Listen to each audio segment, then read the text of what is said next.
The overall goal of the following experiment is to visualize at the ultrastructural level the endosomal compartments of the yeast Saccharomyces cerevisiae. This is achieved by preparing yeast spheroplasts, which then undergo endocytic uptake of positively charged nanogold particles.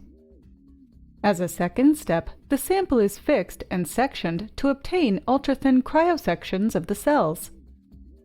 Next, the cryosections are submitted to the silver enhancement reaction in order to enlarge and visualize the endocytosed positively charged nanogold particles. Results are obtained that show the morphology of the different yeast endosomal compartments based on the specific labeling of this procedure. The main advantage of this technique over existing methods, like Immunogold labeling of section, is that it doesn't rely on antibodies that often do not work on electron microscopy preparation.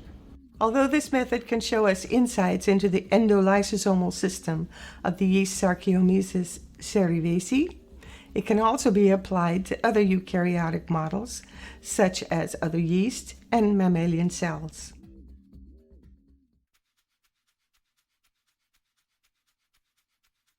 The yeast from which the spheroplasts will be prepared are first incubated overnight at 30 degrees Celsius in 10 milliliters of the appropriate medium, as determined by the design of the experiment.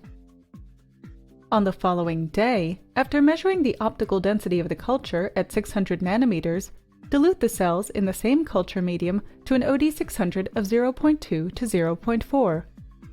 Grow the cells to an exponential growth phase with an OD600 of 1 to 2. Transfer 10 OD600 equivalents of cells to a 50 milliliter tube.